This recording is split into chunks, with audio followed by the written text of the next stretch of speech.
rongo ki te tangi a te korimako. Kōrero flowing out the hooker force. Kaupapa relevant, kaupapa out of bounds, kaupapa exigent, kaupapa paramount. Nā kona whakapiri mai ki te kaupapa tino whakahira hira whakarongo pi kari kari mai. Hare hare mai, o Taringa hare hare mai. We gotta gather up close everybody. Gather up close everybody. Kani move that body. Kani move that body. Ko matari ki te whetū, nāna te kai auake ki runga, nāna anō hoki. Ngā taku i auake ki runga ki tōna taumata tapu.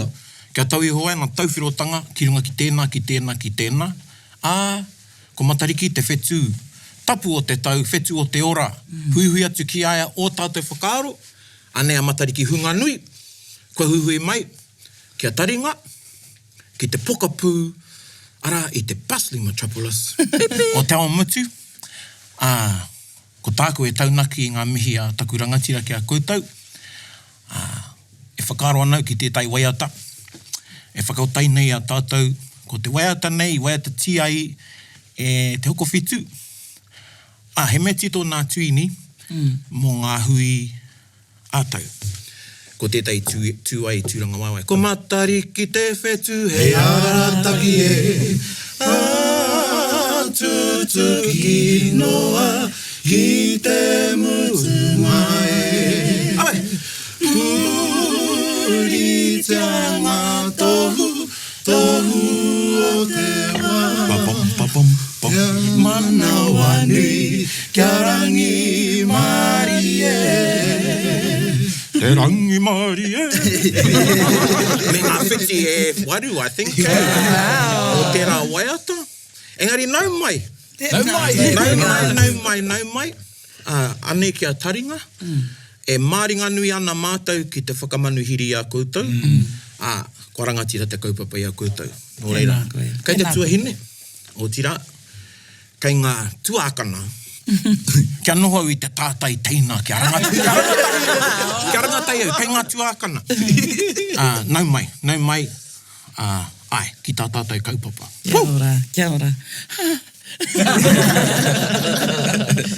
Kia pono te kōrero, a mai ana mātai ko kutina. Ki te noho tahi ki a koutou, me tēnei kaupapa. Engari e whakahoki ana i ngā mihi ki a koutou. I pōhiri mai ki a mātai i te rangi nei. Kia ora. Kia ora. Mō ko koutou kei te wāhi. Cause e tai atu ka whai mai. Engari, tai hoa rātau. Whai mai koutou, anei tātou. Yep. And it's nice and toasty in here. Yeah. And ana, ko tātou tērā e tautau ana i tahi, tērā nei. A tātou kōrero. And one of those tautaunga is... Kiwaha. There you guys. I've said my one word for the whole You guys have to. Put that on your invoice too. Yeah, KPIs. Tētai kiwaha. Tētai kiwaha ki roto i a mātou. Kaua koe puta i te tōki waha.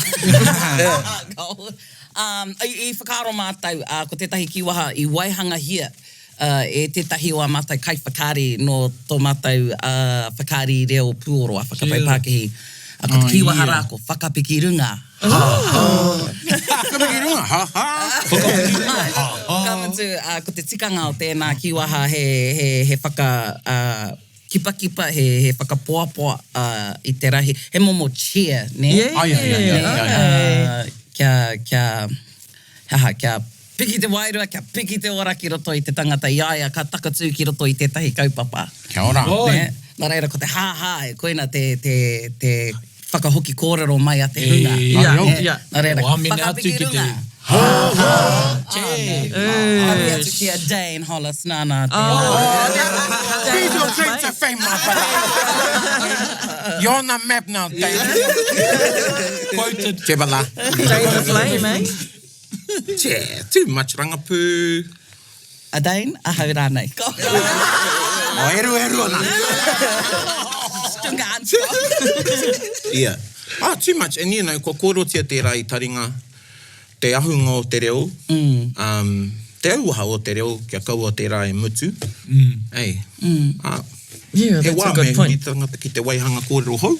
Yeah. And you know if it's good because it'll stick. Yeah. Now, Erica's going to try that. Well, I can just really think of heaps of contexts that could be used in, like in a sporting context.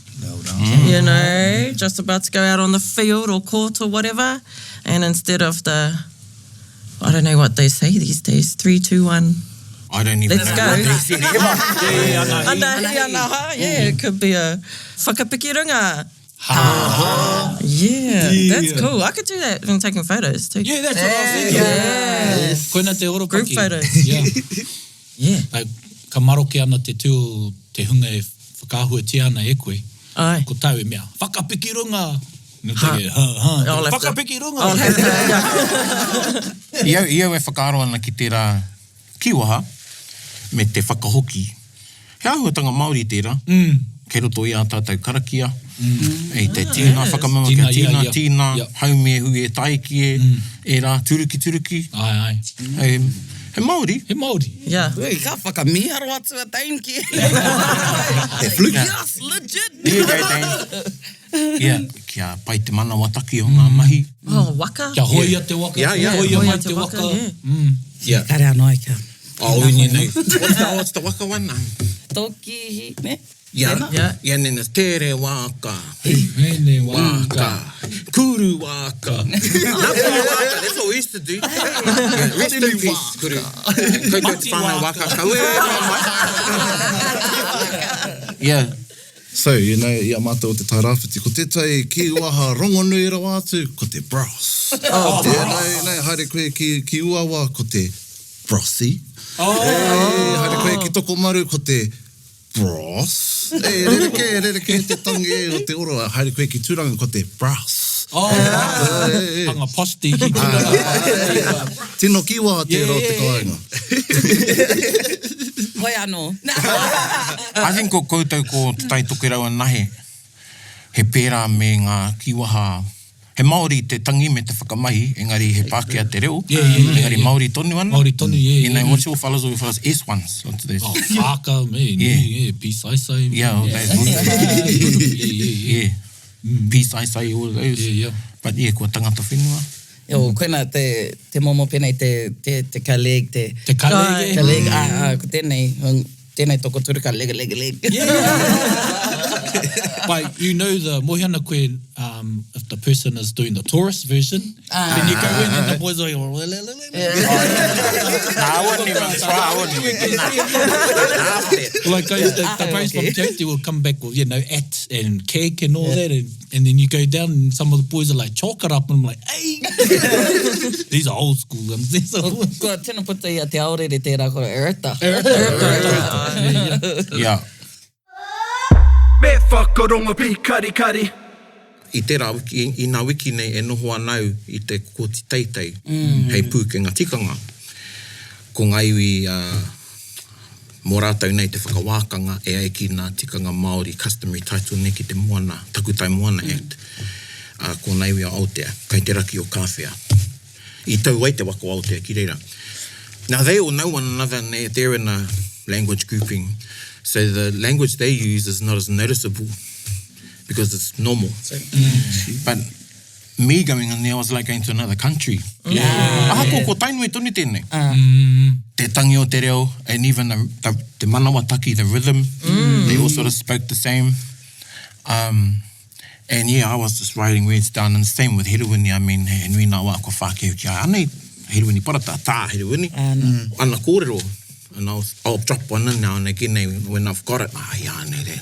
And I go, yeah, kua pē o nā ringa. Who told you that? Where'd you get that kōrero from? Because I got it from those fellows on Te Whānau Matewa. Who's that? I go, yeah, well, he's been a chair. Who's that? Oh, you're talking about me. And you'll hear those things. Yeah. And same with waiata. Ka puta anau I tainui nei, and he taringa Māori tēnei. Ka rongo au e tai waiata no iwi ke, ngā waiata koraua, me ngā waiata o te wānei. Ka rongo au e tai mea reo nei, whakaaro, I wouldn't say it like that, or it's beautiful, like it's beautiful, but I'm like, oh yeah, that's, yeah. Ki oka ke mohioranga, do you think you can pick out te rohi I ahu mai gai etahi titonga tawhito? Yes. You reckon you know, yep, that's a... Yeah, and even the period, because there was a trend. Yeah. Like today, you know, there's like these kupu that are used, there's particular epochs where starting a motete had a particular trend. Yeah. There was a trend that they followed. Yeah, and words that have gone out of use. Maha. Yeah. Ei, maha koe tēnā. Mō koe te ki tērā, maha. Maha. Ka nui te maha o te ngākau. Yeah. Nā te maha. Whakamānawa. Whakamānawa I roto I te Māori tau. Yeah. And no kaungunu. Kaungunu, eh? Me. Putautiki a ngā tai rāwhiti I reira ngā kōrero. Ni pepa Māori, but you ain't hear that anymore. No. So ko te āhuatanga te reo te reo, I nenia I roto I ngā waiata. When you guys are composing your waiata, do you guys think about these types of real things? Well, you know, it's funny. Luckily, we practice this in our poka. I'm thinking, what did you practice? We didn't even know what we're going to talk about. Which is pretty good. You know, just wait to a Māori. It just says ha on it. Oh, no, me whakaro pia ki tēnei mea te tito waiata, ne? You know, ko etahi o a mātai whiako, you know, and kia pono, he rangatahi tonu mātai ki te ao tito waiata, ne? Hoi anō ko ngā whiako, o ko a mātai whiako, you know, we've really learnt that te ao haka is varied, and then even te ao ki ngā waiata ki runga I te marae, and then commercial music, he rere ke, te aronga, te ahunga hoki o te tito waiata ki roto I nā ao, where ko te tai tauira ki roto I te ao haka, you know, ki te whakarohia te kaitito e whakaro ana ki te tangata nāna I tuhi I ngā kupu. Ne, e hara I te mea e whakaro ana ki te tangata nāna I tito I te rangi, I ngā oro hāpai rānei o te waiata, kia waiata ai, ngā kupu. Ne, engari ki te ao puoro Pākehā, ka mātua pia ko te ao puoro, ne, ko te tangata nāna I waihanga I te music, ne, kātahi ka whai mai ko ngā kupu. Ana ki te ao, ki runga I te marae, ko tino ki te mātau, ko te wairua o te tangata ka whakakōrero, a tinana nei, koina te matu o ngā waiata. Yeah, te me marae. te kupu e te kupu. Ana. So just before we go on, there's people out there going, who are these people? Oh, Who are these guys? I mean, Yeah, who? made Well, this. that's the Puahiri. Sarah Khan Brown. Nā tika tāu e tai. So start with them before his lines get... Koe hui pai. Tēnā tātou te whānau, ko Hāmiora Tuari tōku ingoa. Ko au te pōtiki o te whānau. Te pōtiki. Ani Piki, te mātāmua. No! Tātana, kia ora whānau. Nā koe. Tame wāke, ko au te Māui roto. Ana. Koe ngā Tuari brothers. Ko au te rangatira. Yeah. Management, eh? Management. Management. Mau ka taku māma. Yeah. Nā. Oh, yeah. Nā mi ki tōku tau whaa. But he pai tērā, because, well, my favourite song is Whakatau Te Wairua. Ko te painga ki au, he krakia tēnā. Hei whakatau Te Wairua. Ko tō koutou tiki ake nei I te mana o rongo. E rā kōrero katoa. Tell us about that. Was there a karakia that existed and you put a tune? Or, you know, I pēhea tā koutou tito I taua waiata? Te o, nā tei noho tima tērā karakia I tito. Funny, we're actually kaiako e kohanga reo. And one of the things that, you know, stuck with me e kohanga was ngā waiata. Not necessarily ngā karakia, it was the waiata. So I was at kohanga one time, and then Tame was putting the kids down, you know, putting them to moi. And so I was looking around, ngā pakitara, and then I seen that karakia, whakatau te wairua, kia u, kia tau. So I was like, oh, shit, me pono te kōrero. I only knew 2 chords on the guitar. 2 chords, anake ngā chords, ko te So you need, right? Kia ora, kia ora. ko te F me te G. You know? And then, so I put a bit of a skank to it, and huri rauna I te rūma, te whakaaro te tahi rangi pai. And I was like, oh, no, korara, I think. And then, tiki nā te kupu tuatai, whakatau te wairua. Katai ka waiata, whakatau te wairua. And then I was like, whai tērā, huri rauna te rūma, rua miniti, kia au, kia tau. E ni mōhio au i āhua pai nā te mea, two of our tamariki nei, puta mai rātou moinga, me te pēnei. That's how you know it's good. Hā tērā, matua, mōhio mātou tērā, karakia. Oh, na. Taiwa. And then hawhi haora I oti. And ko te painga o Tawarangi, he whakapiki Māori, te pikinga o te... tū ki te whia, kia mau ki te kupu. Koina te pai. He rawe. He rawe. Whakawana nei au, so that's my... Yeah, well, I think koina he tirohanga tēnā pia ki tō mātou taira tito. Ai. Nā te me ahakoa he whānau, he rereke tō mātou taira tito. Ne, nā reira, ko tātana pia te mea ka rongo I te wairua o te kaupapa, o e hia ana ki te whakatō I tētahi wairua. Kia ora.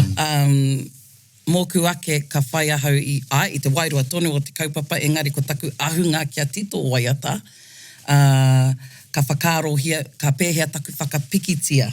I te whakaaro o te kaupapa o tira ko ngā kupu ka waihanga katahi ka rau atu he rangi me ngā arrangements. Kia una he mea nui tēnā nā te me ko ngā arrangements te tai, the colouring. Koe auki. O te arrangement? Ne, ngā harmonies. A reo nei mena ko te o haka, engari pōro Pākehā ko ngā instruments. Engari he rereke ta tame tito waiata. Ne boi. Moku ake, because he kai raku, I'm a guitarist, and koera toku ao, so pena ka tai mai tētahi kapa ki au me te pātai mai, mai tētahi waiata ringa wai te tira rāne, hea te kaupapa. Ko te kaupapa, te tā hūhu. Kia ora. E maroto tēnā. Koro te anō tēnā?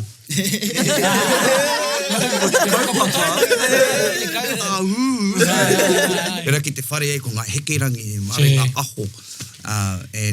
But pena he waiata ringa me ki, and ko te kaupapa ko ngā kaupoi, ne? So ka tiro whakamuri au, ki ngā momo waiata o te rāwhiti. So what were some great examples that our tupuna and ancestors used? Tupuna now, eh? Yeah, tupuna. Apirana tera when you came to just saying. You're putting him with the country. On the foreign land. Okay. Yeah. You know, you just passed this tainui there. Must have been the whakatai. No, but, ka tiro, we'll go back and have a look at what some of our ropu's done, like whangara, hoko fits. And then I'll look back at that genre and be like, okay. And as a guitarist, I'll look back and be like, okay, that's either a 2/4 or 4/4. 2/4, kōrero ana mo te manawa taki. And then ka tiro ki te momo taira. So if it's a kaupoi, he cowboy, country, and then I go 1 through 5 chord progression. And then it's either a G, it's either a E, G, or A. Those major sounds, happy sounds, lively storytelling. And I flick it over to Hāmiro or Ani Piki, and they help create a better rangi. Because even the Hāmiro, o te tiro, sorry. Who's supposed to be getting it? Well, you know them. Yeah. Hea tō tāpiritanga o hea nei, rānei tō tirohanga? The wairua guides me to the melody, and everything else fits through. And so making sure that the rangi caters to the wairua of the kaupapa and everything follows through like that for me. But on the flip side of that, we could do these no kupu, no waiata, and it's all based on your kare aoroto, your wairua of the time. And that guides me on where I want to go on the guitar. So then I'll create a progression. And then I'll be like, I don't have a rangi. So that'll be lolo or hāmiora, sorry. Or Ani Piki or Tats will come in and tuari there for karo. Sometimes, cool. na. Or yeah. And then maroto. And then that's how e tama came out, one of our that's a more recent one, yeah. Ne hine, I liked how you said the juxtapositioning. Well, I like that too. I don't want to think, but I liked how you said ne hine. I don't know what all these did, and he's did it tama. Mean, it's cool. What? Papa, Papa mātou. Wā mātou mahi, wā mātou kaupapa, you know, we try our very hardest to, me timata pia ahau ki te kōrero, our parents were very intentional with us. You know, ka rera iwa I ako I te reo, ne? Engari, I te wā I whānau mai mātou, they were really intent on us learning te reo Māori. Taku pāpa, te ao haka, taku māma, te ao puoro. So, rātou katoa, kua noho mai kia mātou, hei, ko rātou ngā pou matua ki roto I tō mātou whare. And so, with that intention, that because they were very intentional with that, our intention becomes, how do we sustain that or maintain that mō ngā tamariki? So, and because kua kutu he pāpa rātou, kua te kōka, auntie name. And so now every kaupapa we try and do, whether it's in an album, whether it's in a musical setting, whether it's in our mahi, because e kai ako katoa kutungane, you know, we're always trying to think of how can we provide something for our tamariki. So rongo is very much pays homage to the kids. Because ngā e tama, mō ngā tama. E hine, mō ngā kōtiro, mō a rātou ta māhine. What were the other ones? And then rongo marua for everyone else. You know, but even our musical whakapau Pākehī, we created that for the purposes of ensuring that our kids knew who they were, where they come from. Because, you know, e hara I te mea, their whakapapa is only ours, but engari, ara hoki, te whakapapa o tō rātou māma. You know, so I'm like, don't ever forget. Don't you forget, boy. Come on, brass. So yeah, it's very intentional. Absolutely. And their whole whakaaro is about superheroes. You know, instead of the kids going, I want to be Captain America or Hulk or Spider-Man, I want to be Hauiti or Mahaki. And hearing their tipuna names come out, and that's who they want to be. Yeah, so that's in relation to our musical again, you know. Why we created it is because, our kids were totally glorifying Thor and Spider-Man.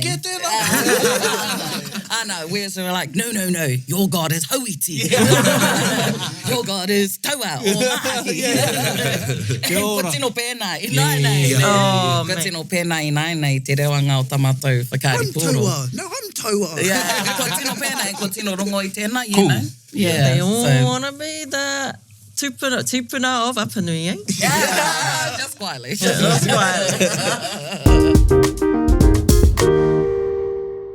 So it was the first ever Māori musical, and it was amazing. Yeah. Well, it was one of, because I always consider Ahorangi Genesis pioneers o tēnā ao. Oh, yeah, man, that was like... Yeah, that Maui. We're like, what the hell is going on here? Yeah. But so tā mātou I kua whetū tau I nainei.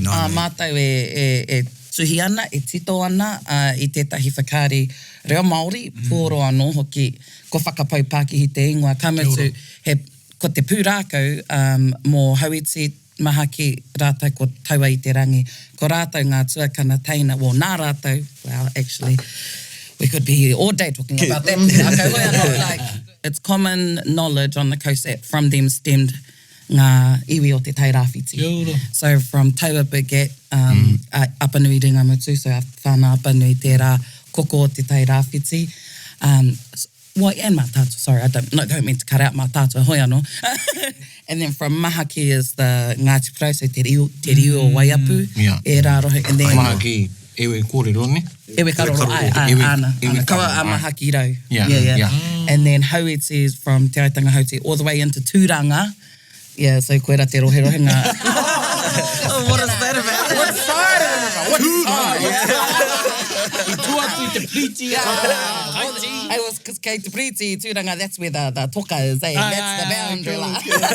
So all the way up there is Te Aitanga Hauiti. So koina te pūrākau I tiki nātu e mātou. And then I whakahāngai, well, I kōrero toni tēnā pūrākau, engari I paku, I whakarereke kia hāngai ki te ao e rata ana ki wā mātai tamariki. You know, so, you know, there's superpowers in here and, you know, ko te māma o te toko toru rā, ko Iranui. And so we... Iranui. Yeah. Love that one. So we made Iranui into the ultimate... Bender. Yeah. So ka tae ia te tai, te hau, te ahi, te whe, te one, me te wai. Ne, Ko te tūwina tēnei o Ngāti Ira, o he ira anu? Iranui, ko ia te tuahine o Kahungunu. Ia. Tēnā Iranui. Te wahine tuarua, te wahine iti rānei o hi ngāngaroa.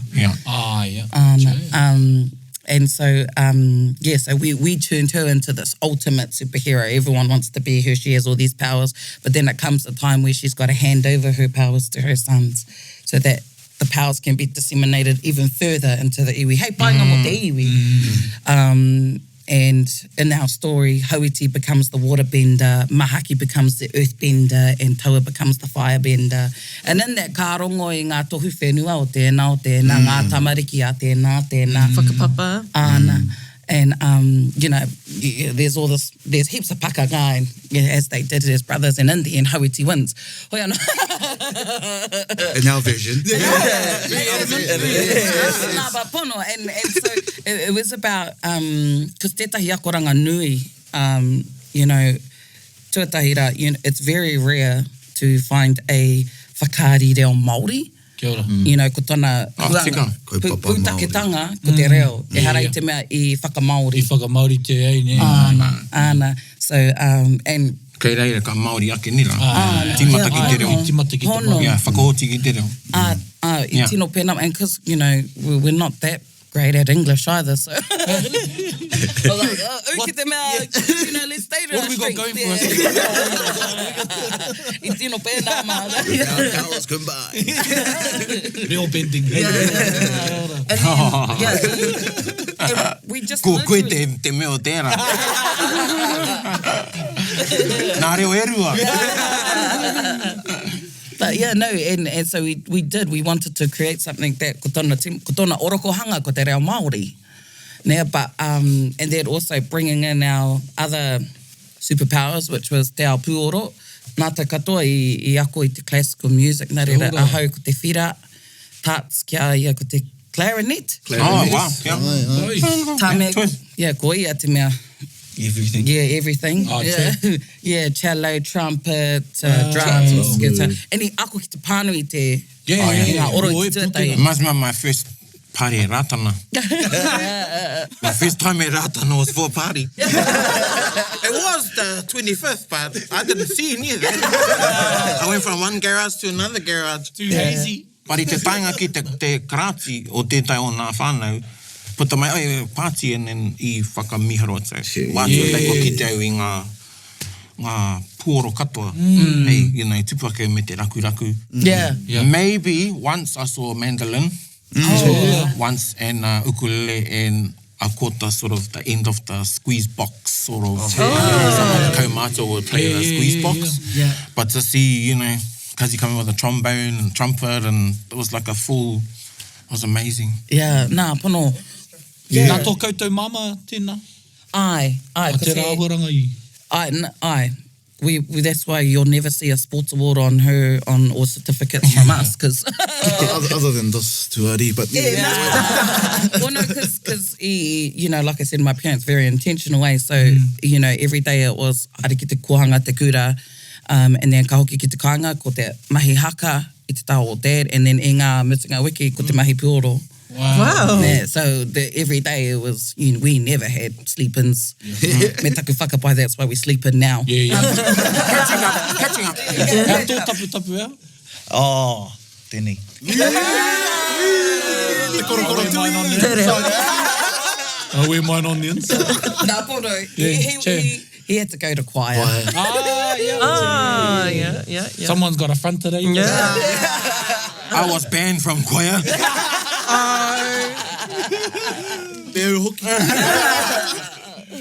Yeah. So yeah, kia hoki anō kia whakapaupaki, sorry. You know, I tōia mai e rā pūkenga, because, not that I'm outing our haka, our kapa, but, you know, etahi wā, you know, i a koe e waihanga ana I tētahi rangi o tētahi waiata no te ao haka. Sometimes, you know, you have all these million ideas and, you know, ka repe e tika ana mo te kapa. You know? And mātou were like, but it would be mean if we could do that, you know? So that was your chance. Yeah, so, you know, and pono ko etahi o ngā waiata ki roto I te whakaari, like, there are songs that we had to put aside because they weren't the right fit for our kapa. Engari ki roto I te whakaari, hāngai So yeah, koina te oroko hanga mai o ngā whakaaro ki roto I a whakapaupākehi. Is there a bridge that can be crossed? What te whakawhitinga atu I te papa tū waiwai whakaari. Yeah, over troubled waters. Over troubled waters. Like, we may be at the edge of something right now after seeing some regionals, but ki o whakaaro, e tai ana tērā te whakawhiti? I think so. I think what we tried really hard to do was, you know, kia toia mai te ao whakaari ki roto I te ao haka, not the other way around. You know, kia noho ko te whare matua, ko te ao Māori. Because often you see in theatre when they're trying to pull in, when they're trying to do, I shouldn't say it like that, but hoi anō. I know. You gotta gotta find the sweet spot, the balance of it all. Kia Māori tonu ai te tū, te ahua. And kei te pēnā tonu, like kei te whera tonu mātou I tērā, you know, tērā ao. And I'm not to say that this is the only way to do it, but we were very intentional about how we set up our whare to start with. You know, mātua rā ko ngā tika ngā ko te reo Māori I ngā wā katoa. And so even when we were writing, you know, because e hara I te mea he nui te hunga matatau ki te reo, he mōhio tō rātou ki te ao whakaari. You know? Right. So, I mate pia?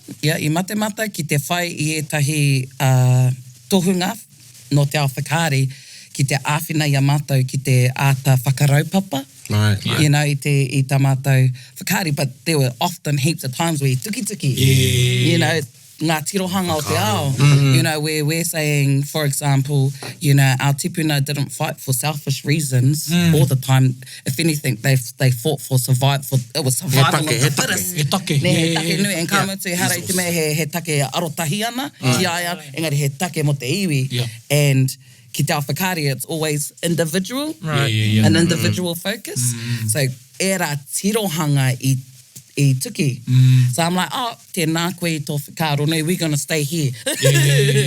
Come you know, I tino pēnā mātou. And where we allowed ourselves to be creative was more or less in the waiata, in the composing of the music, you know, bringing in hip-hop, bringing in the type of instruments, because, you know, again, classical, so, you know, we were like, no, we want classical soundscapes in our music. We just don't want it to be guitar. You know, because koe rā te puoro e mātou ana, e wā ana, ki roto I a mātou.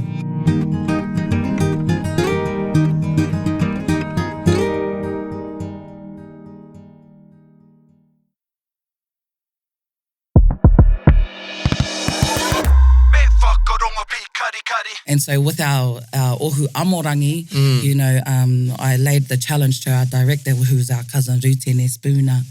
I said to him, cousin, you're not allowed to pick kai whakaari, or only kai whakaari to be the lead characters. Or to do all the acting pieces. Because kai haka, we tell story as well. It's just in a different way. But it's magical. So give them that platform to be able to tell the stories our way, because our people will see themselves. What can you coach? Whakaari or tirohanga Māori, What's easier? What's easier to coach? I've seen some of the best dramatisations on the marae. You can't get any better than that. Wāhine mai tāne mai kui a kraua o te whakaari, I te whai kōrero, karanga anō hoki, you know, paku nā wā kua ki tau I ngā kuia e kaua ko te whakatoi. Engari kei reira tētahi wairua ngingio, I roto I te karanga, e wero wana I ngā whakaaro. Yeah, koia te papa tūtai. And because koera hoki, because ko Wayne ngata ta mātou a horangi, ki roto I te kaitiaki o tō mātou kaupapa, and, you know, koia hoki tēnā, nāna tēnā, tūnaro kia mātou katoa. Kei ware koutou, ne? There's no better drama when you see your auntie growling someone because they did a muck up on the pie, or you know when a mokopuna is telling their crow or queer their day at the kohanga, you know, there's no better storytelling than that. Ka tivata mai ngā whatu the nose starts to flare up before. So everyone's watching and banking to talk about it. So I tino and I kia au nei te mutunga I tino wai maria mātou I te hunga, I whiriwhiria, e rūtene o te rā Sophie Williams, no roto o te arawa. Koia te choreography. Ai, koia tā mātou whiritoi haka. Ne, and... He piki au ia. Ai, rangi nui no piki au, ne. And so, nā raiwa te ohua morangi whiriwhiri, and kia au nei, tino tutuki, because, you know, they did the thing where, right, called half of the lead characters, he kai haka, half of the lead, he kai whakaari. And I noho tahi rātou, you know, Māori nei, wānanga nei, I noho ki te marae, that doesn't happen in there. I'm like, no, we're going to do noho marae, because that's how we roll. Ka wānanga I te tuatahi mua I te ako, I te product. Ara ko te whakaari tēnā. You're going to learn the whakapapa, you're going to learn how our people roll. And I tino kuhu mātai ki tēnā o I mua I te, okay, here you go. You're going to learn you not to go to the toilet after.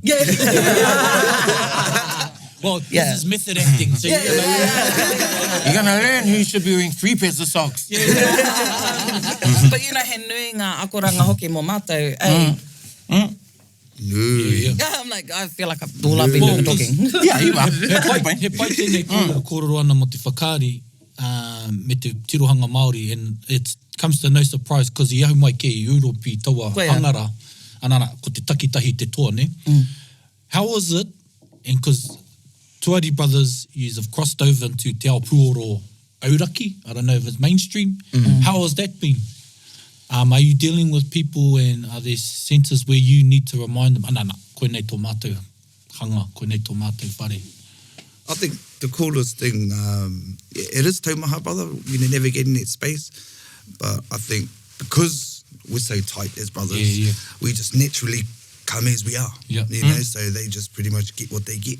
You know? And do you get the, oh, here's a guitar, and you're like, oh, bro, you got a clarinet? Oh, bro, got any brass? Oh, brass, turn on the Spotify. Like, I mean, when we go into studio to, like I go in the studio, well, you know, I think always first and foremost, you know, ka ata whakaro mātou, like, what are we going to do here? You know, we don't just go, I'm going to write a song and then let's just write a song and record it. We actually, like, because he kaiako rātou, you know, they don't have the luxury of time. And so if we're going to go out and do something, we, you know, ka ata whakarohia te rā kaupapa. So we always like, all right, what are we going to do this about? What's it for? Who is it for? Era. And then ka kuhu atu ki te rā. Oh, I think where it probably sort of clashes is when you're trying to, I suppose, convince people, like, play our stuff. This is the way, and this is the way to do it. This is the way to do it. So you talked about arrangements, and I thought about, you know, I think about whakaroaka ki te patere. Te patere. There's no chorus, and then they go, this is my single, and they go, where's the hook and bridge? I'm like, no, this is how I want it. They don't know the flavour, or they don't understand that. Come across that. Thought about that? That's big all the time, because you're very much right in a commercial music setting there. You got to have a structure. There's a clean structure. Verse, chorus, verse, bridge, sometimes the pre-chorus before the chorus. And we've learnt that. But in Mongolia. I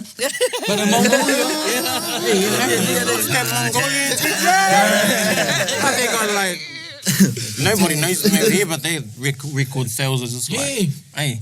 Yeah. But no, and we've adapted that style when we move into commercial, primarily because funding.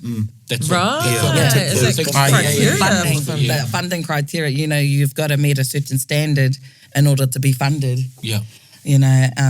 But hey, tell you that was like rongo marua, like Yeah. when it was written, I just read it as it is. Yeah. There was no verse, no chorus, no bridge or anything until we sang it, and Ani was like, for this, to get this funding, we might have to add this, and so we just added some just to tick our box, you know, Right. just to get the money for it. Yeah. And how do you feel like that affects the composition and how you have to...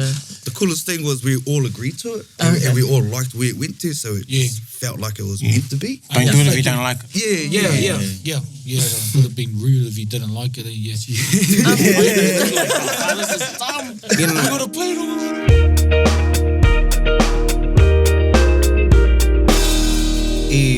Rua te kau tau ka mahua nei toru te kau. Ka mihoro te iwi me he whakaari Māori. Ana, ko nā Māori o e rā wā he whakaari he Māori rātou. Ai. Nā kua tai ki te wā kareta e te tangata te whakataruna. Ki te whakaari, ki te waiata, ki te papahaka anō hoki. Tika. Kei te kitea ko ai ngā kai haka, e moheo ana ki te reo. Ako rānei ngā tikanga, ngā kaupapa o ngā waiata, aha ke rānei. Nā, i te aranga mai o nā kohanga reo, kura kaupapa, kua nui puku, te hunga reo Māori, ki e rā wāhi. E ki te anau, he nui tonu ngā wāhi hei whakakiki. Tika ans. E kōrero paku, te wā e mahi ana ahau, o ngā hui e roto hei kai whakaari, nāku e tai mahi te tā. Ko nā tamariki o te kiriata, ka whawhai tonu. Ke tamariki kōrero Māori e rā. Ai. Yeah. Haere nā rātou kia tinihi o rātou kākahu e te hunga, whakakākahu me te hunga pani, he kōrero Māori tonu, ne? Engari, tētaia e rā, ko tai no e hopea, o roto i ngā kaimai he kōrero Māori, ka kia ngā he, hei, anei tētai umanga, Tika. me whakararahi. Engari, e kore o tātou huanga, whanaunga, e mōhio ki te rāo, ki te kore tētahi e whakātu i te rāo. Kia ora. Nā koene anō tētahi o ngā mahi rangatira, i roto i ngā mahi ana koutou, po te whakātu ki ngā tamariki. Anei anō he ao. E tai ana e rātou. Anei anō he ao, kare i te taka, he nui ngā tamariki, ka mutu i te whare kura, kare i te tāmu i te whakaaro engari, piranga kia no hei kai ako, me te pai o tērā. I te me koe rāna ke te ao e ki te ana rātou. Yes. E nā, i te whakatena te nau, i te umanga, e tai o te umanga, whakaari, waiata, kiriata, whakatūngia tētai rā, rite ki nā me, tūnei ngā whare wānanga, hōwhiri ana i ngā tamariki haere mai, kite, you know? Yeah, no, koina, i tino pēnā, i tino whakaro pēnā hoki mātou, i a mātou te hiana i a whakapaipaki, because we're like, damn, if only we had something like that when we were kids. Because it's ngā kau nui ana mātou ki te ao haka, ki te ao puoro, engari ko te whenumitanga o e rā, ko tino kore nei ki te, so we're like, okay, let's create it. Ko tuana ki te haka i māma, engari whakaari, Kia whakātu atu i tētahi ara e kuhu ai ki tēnā ao, Because e ahua rite ki ngā, e hara tēnei te takatakahi i ngā kai whakaari. That sort of reminds me when, because I grew up watching Kung Fu movies, I know every single one inside out. And I'll be like, he was in 36 Chambers. And the next one, you know, be like, he was in Runga Master. One man is a baddie, then he's a goodie. Ko nā kai whakaari katoe o nā Shaw Brother movies, and then, you know, they're all the same fellas. And woman was like, Mei Ling was one, Mei was another one. He nui te pito mata, ne? And I tino ki te hoki mātau I tēnā. Ko tētahi tauira, you know, ko tāmātai whanaunga, ko tāmati tangohau. You know, and tērā tangata, he hātaki. Hātaki. You know, and he didn't have to play a character, he just played himself. You know, and he was very mataku, to even say his words, but we were like, era bei, because, you know, I te timata ia me te kia ora. The kōrero pēnā. Yeah, kōrero. And we just like, bro, just talk normal, bro. Kia ora, yeah, like, you know, I tini te ao. Because koina hoki te rereketanga o te mahi haka me te mahi whakaare. Te mahi haka kei te project koe, kia nui. Nā te mea ko te kau mano neke atu ngā tāngata e mātaki ana i a koe me te whātekau tāngata. Nā reira, i a koe tu ana ka rahi ake tō tū, ka pēnā rawa. Engari i te ao whakaare, e whakai ana kia Māori noiho, kia ngāwari, te kōrero. Nā he tino rereke tēnā ki te kaihaka. Kaihaka whakataitai. Whakataitai. Pono tēnā. He tino pono tēnā kōrero. I tino ki tau i tēnā i a Dane. Kos ko ia te tai kaihaka ki roto i a whakapaipākihi. He Māori tana karawhu ahakoa, mahi haka mai, mahi marae mai. And i tino... I tino Māori tana tū ahakoa te aha iaia e kōrero ana, iaia e waiata ana. Ne kāre i mataku. Engari ko te wairua o tana e kore e tae te kaiwhakari te kapo atu i tēnā. Nā te me tipu mai ia me tēnā ao. Engari i nāinei, ko kuhu atu ia ki te ao pauka whakata, ki te mahi whakari. Nā te me ko te whakarira i tūwhera mai te tahi ao hou. Ki aia. I remember talking to Ats, and she was saying, like, I was asking her how the practice and everything was going at the wānanga, and she was like, well, you know, I actually thought this was going to be like kapahaka, but it's nothing like kapahaka. And I was like, really? Why? And she's like, and like to do with the choreography, she's like, well, not only do you have to remember like the waiata and the lyrics and everything, but you also have to remember, your foot has got to go here and it's got to be on this angle, and then I've got to twist to this. And I was like, that's pretty interesting. So Ats Te Matou, I call her my fairy princess. In Whangara, she's the girl with the blonde hair.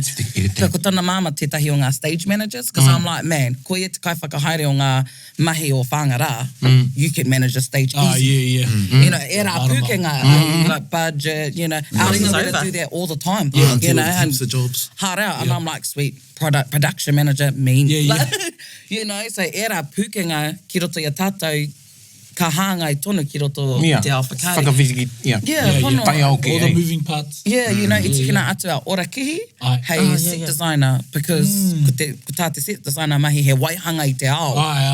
You know, a set nei. And I'm like, you are a toi Māori artist. You know how to build things. And the coolest thing is, I don't have to explain to you how to make Māori. Right.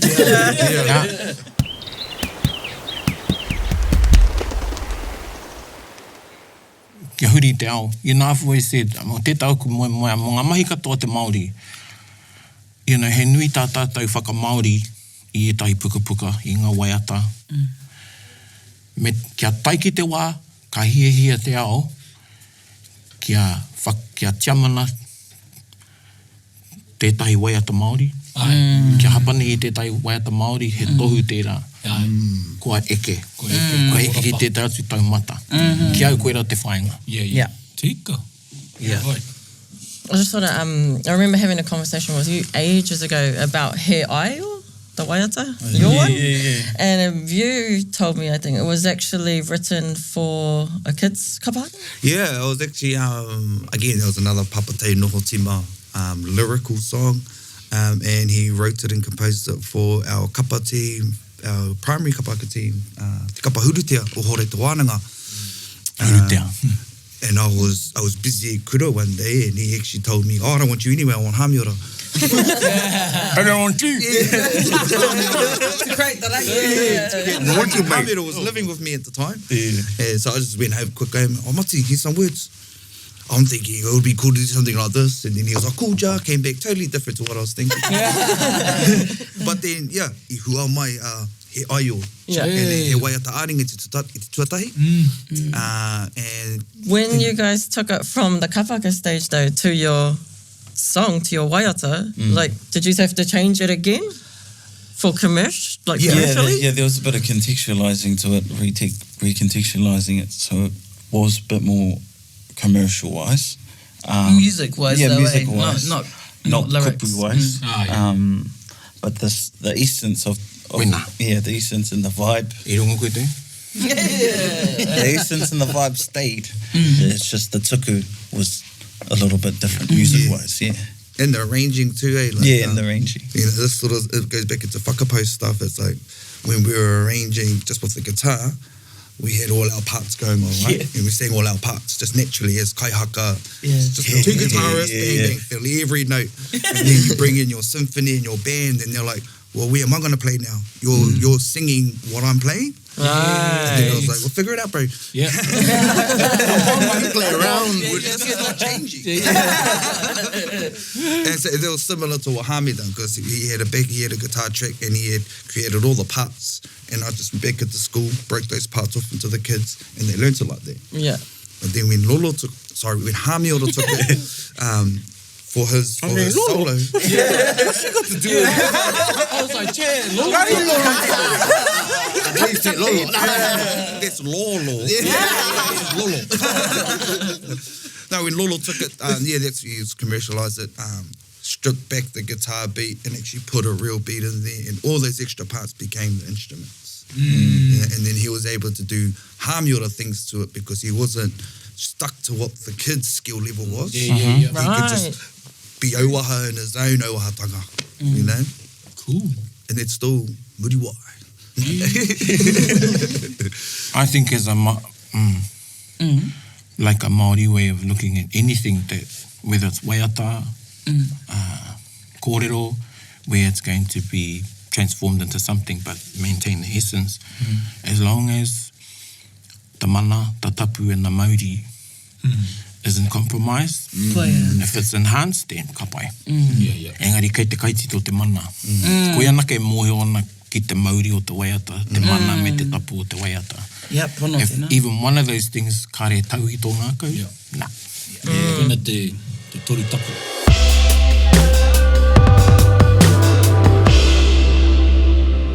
So you fellas can't leave without singing a song. Come on. I reckon. I know you have a single coming out, not until... September, somewhere between September. Somewhere in September. In Reorua, is that right? Oh, Reorua. Tuari brothers are going to sing us a song. Hey, kinaki. Hey, tautoko nei ngā kōrero. But if you haven't, go and follow Tuari brothers on Spotify. Listen to their waiata. Yeah, just like share keep it constantly playing until you get all the plays. Tuaritia. Koina te kupu. Tuaritia. Love it. Nō reira e hoa mā, whakarongo mai. Hey, hey, hey, hey, hey, hey.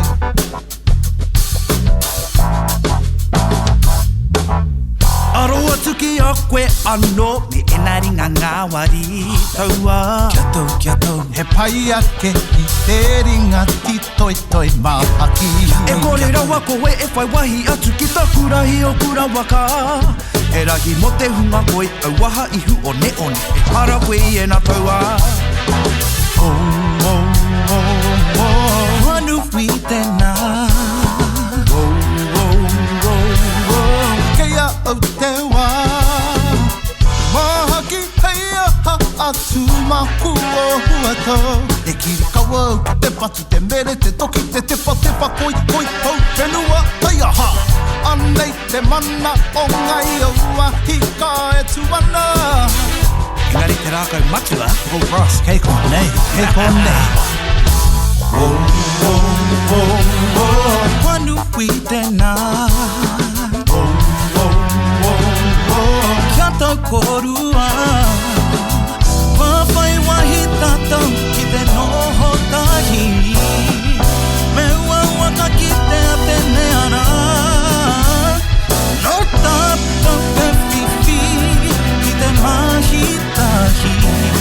Koe nei te ara tātou e whakarere ke ai I te ao katoa ma tātou tonu.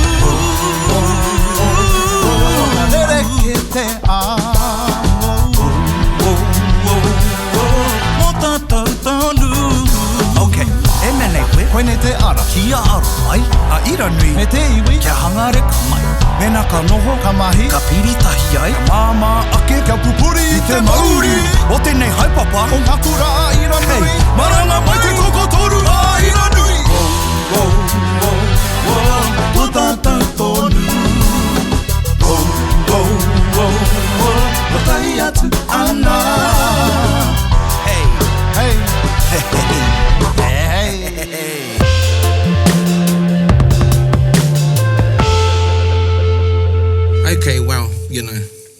we're colonised.